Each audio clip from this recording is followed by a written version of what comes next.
Hello friends, কেমন আছো তোমরা সবাই? আমার আরেকটি নতুন ভিডিওতে তোমাদেরকে জানাই স্বাগত। আজকে আমরা সবাই মিলে যাচ্ছি রিসেপশন পার্টিতে। তার জন্য আমি আর কুট্টিমা 4 হুইলারে যাচ্ছি। বাবা ও তোমাদের দাদা ভাই বাইকে করে আসবে। 15 থেকে 20 মিনিটের মধ্যে আমরা পৌঁছেও গেলাম। আর সব কন্যাযাত্রীর গাড়িও চলে এসেছে। এবার আমরা সবাই মিলে তত্ত্ব নিয়ে ভিতরে যাব।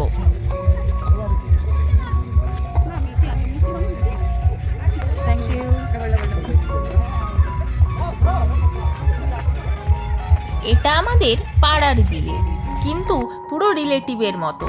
কুট্টিমা আর বাবা তো একদম প্রথম থেকেই সাথে ছিল। বিয়ের কথাবার্তা বলা, কি হবে না হবে, আশীর্বাদ করতে যাওয়া, সব কিছুতেই কাকু কুট্টিমা আর বাবার কথা মতোই করেছে। তো এখন আমরা ঘরে যাচ্ছি তত্ত্বগুলোকে রাখার জন্য।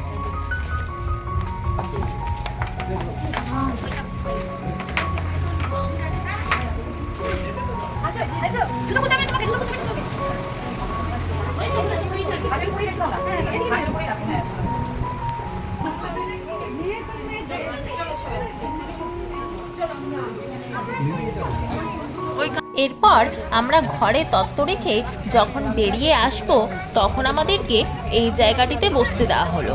প্যান্ডেলে যাওয়ার আগে আমরা সবাই মিলে এইখানে বসলাম। তো প্রথমেই দিয়ে দিল আমাদের হাতে কোল্ড ড্রিঙ্কস, তারপর সবার হাতে একটা করে মিষ্টির প্যাকেট। মা দেখাও দেখাও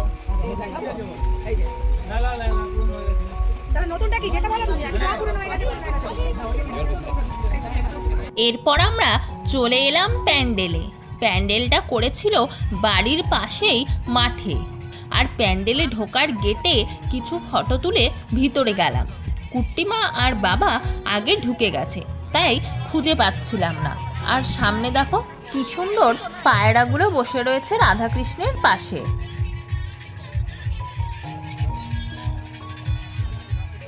পুরো প্যান্ডেলটা কিন্তু খুব সুন্দর করে সাজিয়েছে। আর চারিদিকে শুধু লোকে লোক। শুনলাম প্রায় 1300 লোকের মতো নিমন্ত্রিত ছিল। তাই যেন মনে হচ্ছে একটা কোনো ছোটোখাটো মেলা বসেছে। তো চারিদিকে ক্যামেরা ঘোরাতে ঘোরাতে দেখতে পেয়ে গেলাম যে কুট্টিমা আর বাবা ফুচকা দোকানের কাছে দাঁড়িয়েছে। তো আমিও চলে এলাম ফুচকা খাওয়ার জন্য। তবে প্রচুর লাইন ছিল, কিন্তু তাও ফুচকা কি আর ছাড়া যায়?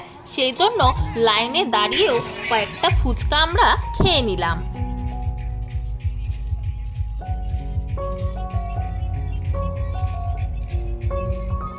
এরপর এই স্ট্যাচুটাকে দেখে আমার বৌভাতের দিনের কথা মনে পড়ে গেল। এটা কিন্তু আসলে স্ট্যাচু নয়, একজন এইভাবে সেজে বসে আছে, কিন্তু ইনি তো পা নাড়াচ্ছে, চোখের পাতা ফেলছে, কথা বলছে। তবে আমার বৌভাতে একজন লোক আর ওনার ওয়াইফ সেজেছিলেন। ফেব্রুয়ারির ওই ঠান্ডার মধ্যেও একটুও নড়েনি। অনেকে তো সত্যিই স্ট্যাচু ভাবছিল, কারণ চোখের পাতাটাও পর্যন্ত ফেলেনি। আর অনেকে আবার চ্যালেঞ্জও নিয়েছিল যে কাপেলটাকে হাসিয়ে দেখাবে, কিন্তু সেটাও সম্ভব হয়নি, কারণ কাপেলটা পুরো স্টিল দাঁড়িয়েছিল, হাসেওনি পর্যন্ত। এরপর শুরু হলো ড্যান্স। কুট্টিমা আর বাবা তো চলে গেছে স্টেজে, আর আমি দাঁড়িয়ে ভিডিও করছিলাম। আর তোমাদের দাদা ভাই তো নিজের মতো নিজেই একা একা ঘুরে যাচ্ছিল। আর বাবা তো সবার সাথেই একটু একটু ড্যান্স করে নিচ্ছে। এখন স্টেজে আছে, পরে অবশ্য স্টেজ থেকে নেমেও নাচ করবে, সেটা তোমরা দেখতে পাবে।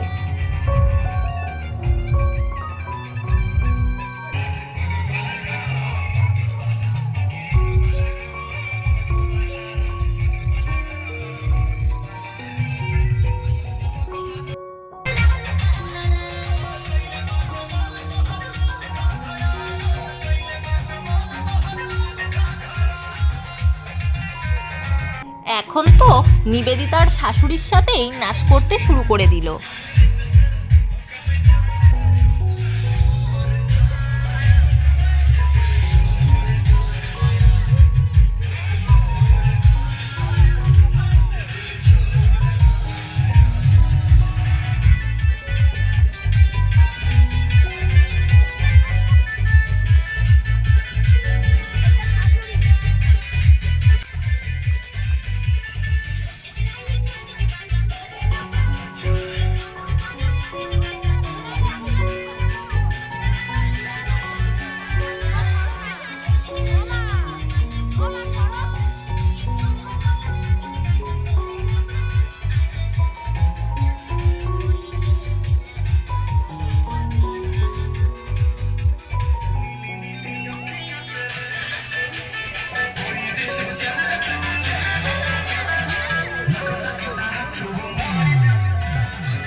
তো মোটামুটি সবার সাথেই নাচা হয়ে গেছে আর অনেকটা রাতও হয়ে গেছিল, তাই আমরা এবার খাওয়ার প্যান্ডেলের দিকে যাচ্ছিলাম।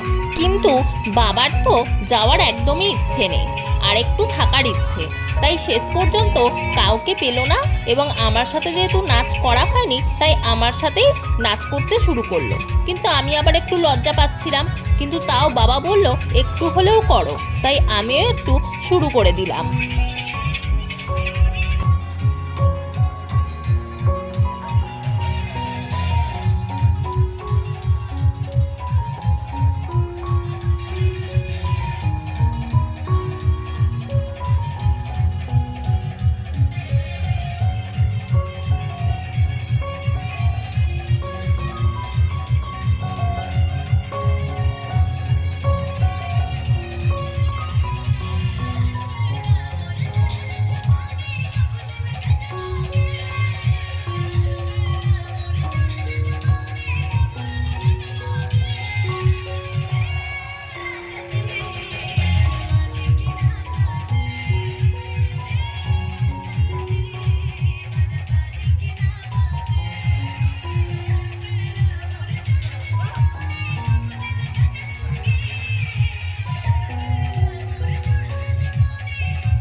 তো ফাইনালি চলে এলাম খাওয়ার টেবিলে, আর মেনুটাও একটু তোমাদের সাথে শেয়ার করে দিলাম।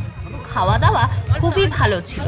খাসির মাংসটা তো অপূর্ব, জানতাম যে ভালো হবে, কারণ বাবারা যখন পাকা কথা বলতে গিয়েছিল তখন দেখিয়েছিল 1 মাস ধরে ঘরেই রাখা হয়েছিল, তাই টেস্টটাও ছিল দারুণ।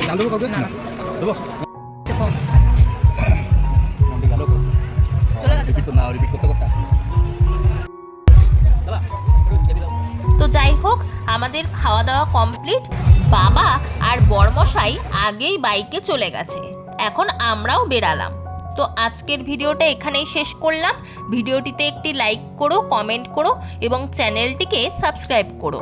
আবার দেখা হবে নতুন কোনো ভিডিওর সঙ্গে। ততদিন তোমরা সুস্থ থেকো, ভালো থেকো আর আমার পাশে থেকো। টাটা।